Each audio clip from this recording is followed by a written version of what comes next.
आज हूँ पवित्र अंतर्जातीय श्रम दिवस एवं आज एभली एक ऐतिहासिक दिन रे आज ओडिशार ग्रामीण विकास यात्रा रे आज निश्चित भाव में माननीय केंद्र ग्राम उन्नयन मंत्री एवं केंद्र कृषि एवं कृषक सशक्तिकरण विभाग मंत्री श्री शिवराज सिंह चौहान जी आज सदैव तांकर निजर उपस्थिति रे आज प्रधानमंत्री ग्राम सड़क योजनार फेज 4 चतुर्थ पर्यायर ये शुभारंभ आज राज्य सरकार सहित उपस्थित रही आज करा यह निश्चित भाव में ओडिशा पाई आ गोटे बड़ ग्रामांचल विकास पाई गमनागमन पाई गोटे बड़ पदक्षेप। महात्मा गांधी कहते भारतर आत्मा गाँव में बास करे एवं गाँव विकास हेले ही देशर विकास हो पार आपाई जहाँ स्वर्गत पूर्वतन प्रधानमंत्री अटल बिहारी वाजपेयी ताकर दूरदृष्टि संपन्न योजना जहाँकि प्रधानमंत्री ग्राम सड़क योजना से तार जो शुभारंभ करते आज तार सफल एवं सुफल आम देखा पाँच फेज 1 फेज 2 एवं फेज 3 आज सफल प्रधानमंत्री ग्राम सड़क योजना प्रति ग्रामांचल को संजोग कर सारा से रास्ता एवं सेतु उभय आज फेज चतुर्थ आज 2011 जनगणना अनुसार आज विशेष करी सारा ओडिशा रे आज 898 ग्राम को जोड़ापी आज प्राय 1700 कोटी टंका आज व्यय बराद करा जायछि एवं तार जेठी शिलान्यास मध्य करागला। आपणक कथा देश दुनियार कथा आज ही पढ़ंतु वास्तव कथा। आपणक कथा समस्तक कथा पत्र वास्तव कथा जो केन्द्र 60% एवं राज्यर 40% ये अंशदान रही एवं विशेष करके आज जो गुड़िक आज तार शिलान्यास एवं श्री गणेश है प्रधानमंत्री ग्राम सड़क योजना फेज 4 रे ये 1698 कोटी अर्थात 1700 कोटी प्रधानमंत्री ग्राम सड़क योजनार समाप्त हो नथिबा जो गुड़िक असंपूर्ण अच्छी से प्रकल्प गुड़िक संपूर्ण करने से 157 कोटी टंका प्रधानमंत्री आवास योजना ग्रामीण एथिरे फेज 2 रे शेष हो पारि नथिबा किछि घर को संपूर्ण करने केंद्र सरकार अनुमोदन करिसंती आमको देले 630 कोटी टंका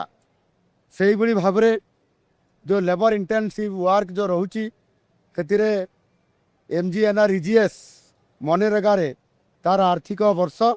2026-27 से 868 कोटी टंका आज से आमको एटी अनुमोदन करी प्रदान करले एवं आ गोटे कृषि विभाग तरफ केन्द्र प्रधानमंत्री कृषि सिंचाई योजना रे 30 कोटी टंकार अर्थ अनुदान आज प्रदान करिसंती याको मिसाइले समुदाय 3383 कोटी टंकार आज अनुदान ओडिशा पाई ये निश्चित भाव में ओडिशार विकास क्षेत्र में ओडिशार गाँव रास्ता एवं सेतु को कम्युनिकेट करने ये गोटे बहुत बड़ सहयोग आज आमको डबल इंजिन सरकार डबल फायदा आज आमको देवाई से आज आमको जाऊँगी तेणु निश्चित भाव में आज सब बड़ कथा हूँ ये कार्यक्रम आम भुवनेश्वर कर भुवनेश्वर न कर रायगड़ा कहीं अर्थात ये रायगड़ा मालकानगिरी एवं अविभक्त कोरापुट जिला जो थे कि रास्ता एवं सेतु निर्माण रे आज अन्य ओडिशार अन्य अंचल अपेक्षा ये अधिक विकास एटी अपंच अवस्था अच्छी पहुँची पारि नाही से दृष्टिकोण आमर प्रथम बड़ मिशन होची जे रायगड़ा और मालकानगिरी जिला को आमे सेथिपाई जोड़ा दुर्गम अंचल अच्छी से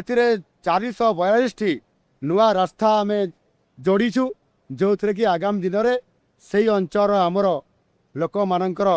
तांकर जनजीवन जोड़ी हो आसब एवं व्यापक भाव में परिवर्तन होब एवं ये रास्ता गुड़िकर मान गुणवत्ता भी बजाई केमती रही त्रिस्तरीय जांच व्यवस्था आम करिसेंती ये रक्षणाबेक्षण राज्य स्तर में जिला स्तर में केन्द्र भी टीम गोटे आसिकी ता उपरे ସେମାନେ ଯାଞ୍ଚ କରିବେ କାମର କ୍ୱାଲିଟି ଅଫ୍ ୱାର୍କକୁ ସେମାନେ ଦେଖିବେ ଯଦି ତ୍ରୁଟି ଆସିଲା ତାହେଲେ ସେମାନଙ୍କୁ ମଧ୍ୟ ଦୋଷୀ ସାବ୍ୟସ୍ତ କରାଯାଇକି କଠୋର ଦଣ୍ଡ ଦିଆଯାଇପାରିବ। ଏଣୁ ଏଠି ପଞ୍ଚାୟତରାଜ ବିଭାଗ ଏବଂ ଗ୍ରାମ ପାନୀୟ ଜଳ ଯୋଗାଣ ବିଭାଗ ଏବଂ ଆଜି ଆମେ ୟାକୁ ଆଧାର କରିକିରି ମାନ୍ୟବର ପଞ୍ଚାୟତରାଜ ମନ୍ତ୍ରୀ ଏଠି ଉପସ୍ଥିତ ଅଛନ୍ତି ଆମର ରବି ବାବୁ। ଆଜି ତାଙ୍କୁ ଦାୟିତ୍ୱ ଦିଆଯାଇଛି ସବୁ ଗ୍ରାମାଞ୍ଚଳର ବିକାଶ ଏବଂ ଗାଁର ରାସ୍ତାକୁ କିଭଳି ଭାବରେ ବଜାର ସହିତ ସହର ସହିତ ଯୋଡ଼ିବା ପାଇଁ। ଆଜି ସେଥିପାଇଁ ପ୍ରଧାନମନ୍ତ୍ରୀ ଇଏ ଗ୍ରାମ ସଡ଼କ ଯୋଜନା ହେଉ କିମ୍ବା ମୁଖ୍ୟମନ୍ତ୍ରୀ ଗ୍ରାମ ସଡ଼କ ଯୋଜନା ହେଉ କିମ୍ବା ମୁଖ୍ୟମନ୍ତ୍ରୀ ଆପଣଙ୍କର ସେତୁ ଯୋଜନା ହେଉ ଏବଂ ଗ୍ରାମାଞ୍ଚଳର ଯେଉଁ ବିକାଶ କାମ କରିବାର ବିଜିବିଓ ଠାରୁ ଆରମ୍ଭ କରି ପ୍ରତ୍ୟେକ ଯୋଜନାକୁ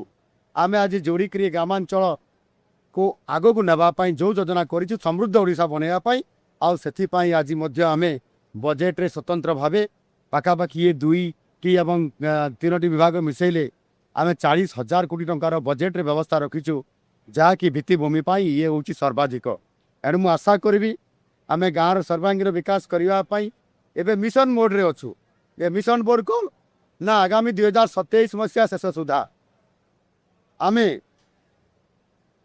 ଯେଉଁଟା ମୌଳିକ ସମସ୍ୟା ଅଛି ଆପଣଙ୍କର ମିଶନ ପାୱାର ମାନେ ହେଉଛି ଆପଣଙ୍କର ବିଜୁଳି ଏବଂ WA ମାନେ ହେଉଛି ୱାଟର ଆଉ ଆର୍ରେ ହେଉଛି ରୋଡ଼।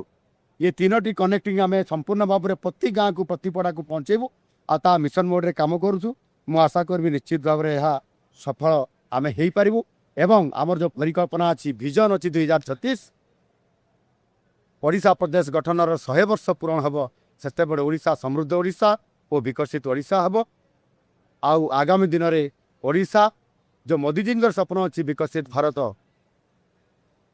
2047 सेतेबेले ओडिशा ग्रोथ इंजिन हिसाब से 2026 रु 2036 एवं 2036 रु 2047 पर्यंत ग्रोथ इंजिन हिसाब से ओडिशा काम करिवो आउ आमे ताकु निश्चित भाव में साकार करिवो।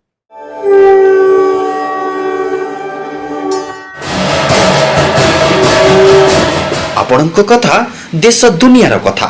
ଆଜି ହିଁ ପଢ଼ନ୍ତୁ ବାସ୍ତବ କଥା। ചേട്ടാ ഒരു ചായ.